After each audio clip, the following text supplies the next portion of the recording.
Hey guys, Matt here. This is my review of Joker Folie à Deux, or Joker 2. This movie is directed by Todd Phillips, who previously directed the Hangover films, Old School, and the original Joker movie. And this film stars Joaquin Phoenix, Lady Gaga, and Brendan Gleeson. Now, the plot of this movie is Arthur Fleck is struggling with his dual identity of himself and the Joker. And this movie takes place after the events of the first film, so now Arthur is imprisoned in Arkham State Prison, but now he has to face trial for all the horrible things that he did in the first film.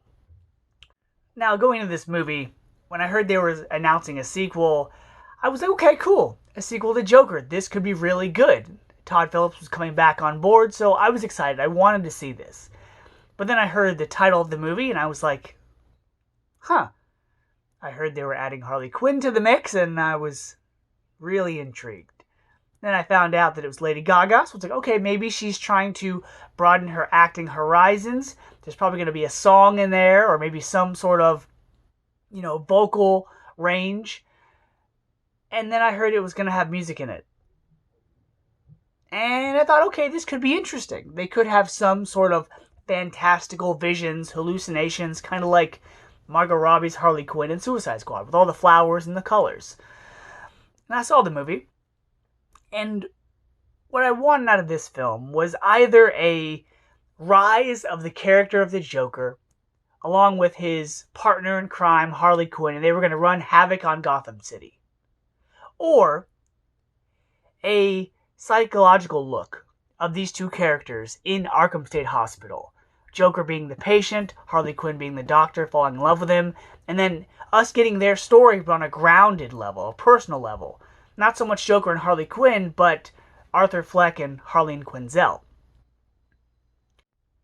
And I also wanted something of the Joker to be moving forward with the character. I wanted this movie to leave it open for sequels, or at least another movie, or a spin-off of some sort, or some idea of a future with this character, or a movement, an influence, something resembling this character going forward. I mean, after all, if you're going to make a sequel to this movie, you're trying to expand on something established in the first film.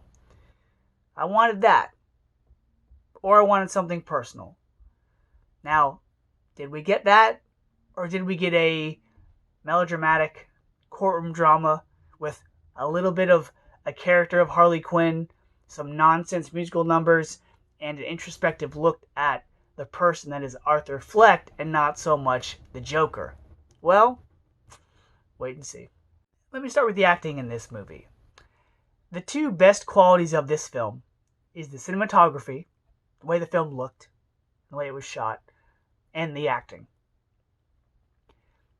Joaquin Phoenix as Arthur Fleck hadn't skipped a beat since the Joker from 5 years ago.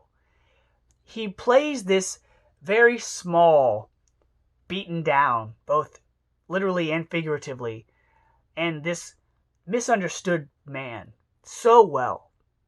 Joaquin Phoenix must have some sort of method to going into certain roles, because he feels, his characters feel realistic.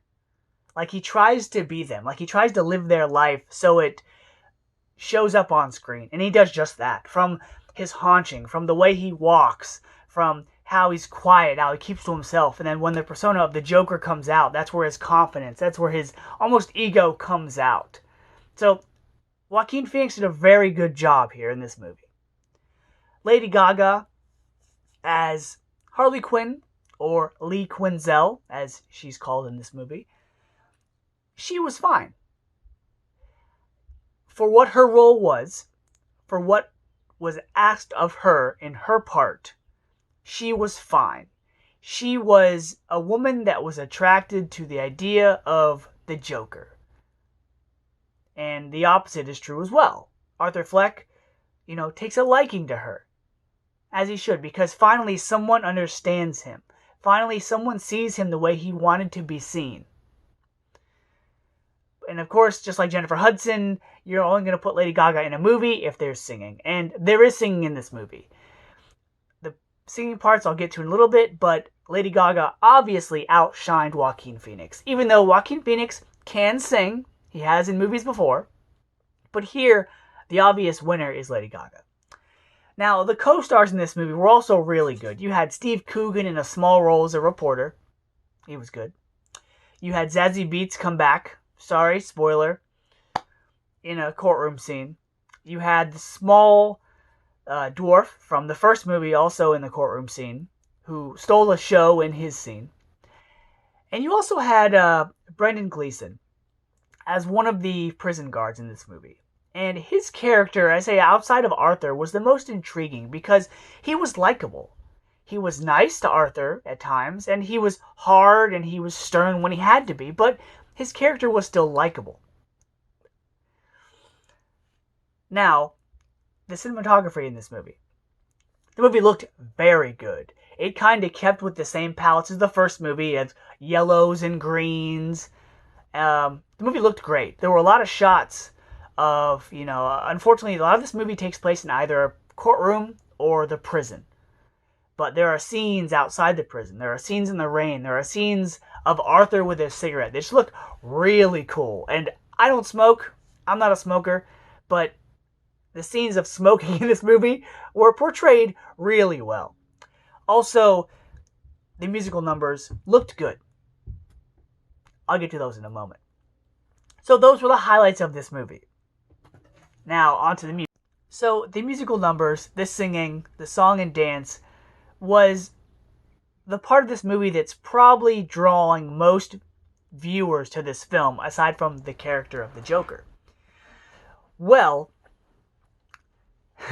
this movie takes place in 1981, I believe. And a lot of the songs are actual songs from, I think, the 50s, 60s, and 70s. Now, Lee Quinzel and Arthur Fleck, they are joined in a music class together. It's where they meet. That's where they share, a bond or a shared psychosis, like the name FOLIE translates to.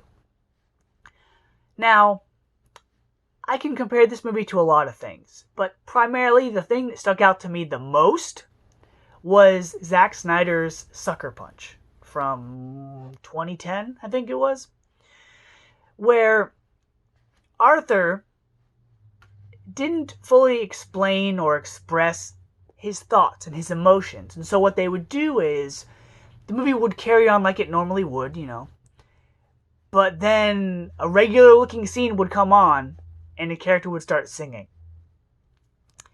Now, these musical numbers would make sense if the musical pieces, showed off things we couldn't see, things we couldn't hear. If they were an interpretation of someone's thoughts, emotions, goals, dreams, something that moved the story forward, or shared insight, or shined a light on something that we, the viewers, didn't already know, they would have been fine.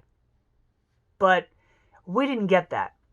Aside from, I think, one scene where Joker and Harley are in a recreation of the Murray Franklin show with the colored curtains.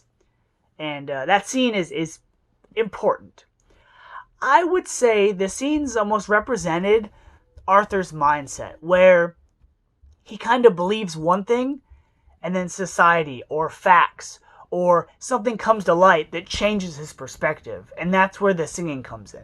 Now, a lot of the songs are about being happy, wanting something more, wanting to be good. But the songs were really just a highlight on Lady Gaga's singing ability.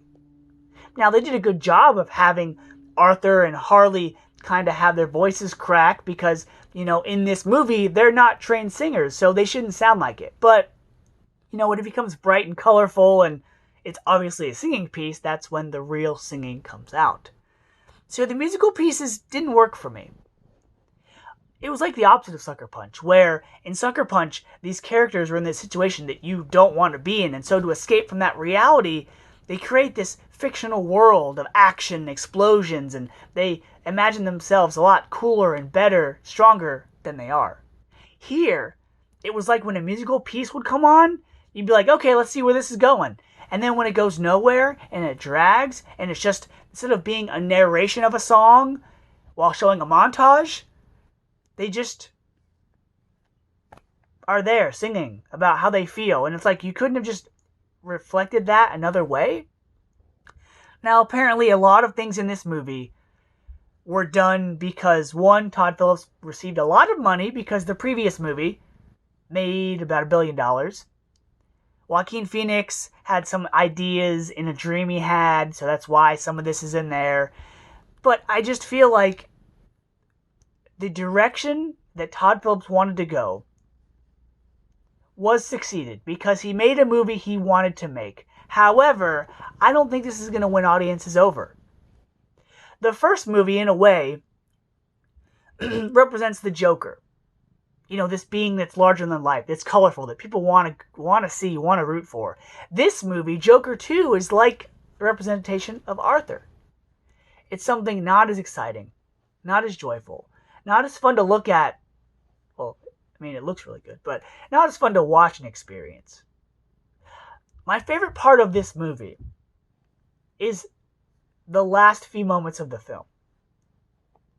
And all I'm going to say is it expresses and it represents to me what the character of the Joker means. The final scene in this movie, to me, is what the Joker is. I wanted so much more out of this movie. If the first movie is Arthur Fleck / the Joker dancing upon these steps that he loves in his own little world, Joker FOLIE is him stumbling and falling down these stairs. I wish this movie was instead a movie about Lee Quinzel in Arkham, with Arthur Fleck making brief appearances, kind of steering her in a certain direction. And then give us a third movie with both of them going whichever direction they wanted to go in. But instead, we get Arthur Fleck, kinda Harley Quinn, a trial, some Joker-ish moments, some drama, more Arthur Fleck, and then when the movie ends, you're like, oh man, what a poor guy. And that's it. Now, if you want to see a drama, if you want to see a movie that's loosely based in Gotham that has to do with Batman, then you might like Joker FOLIE. If you're going to have other, I'll say, Gotham-related characters in this movie, but not really do anything with him, but then kind of hint at things, you have me confused. I can also compare this to Hangover 1 meets Hangover 3. It's the same director, same cast, but they are nothing alike. And that's what this movie is to the first one. If that's the goal, then Todd Phillips, you have succeeded. But I feel like the joke isn't all of us, the audience. And I may have to watch this movie again to get a full grasp on the direction he was trying to go. But for now, I'm going to give Joker FOLIE a C-. The acting was good. The movie looked really good. But it's like poor Arthur with the clown makeup on. You can make it up all you want, make it look really nice, but it's the same broken man underneath. So until next time, see ya.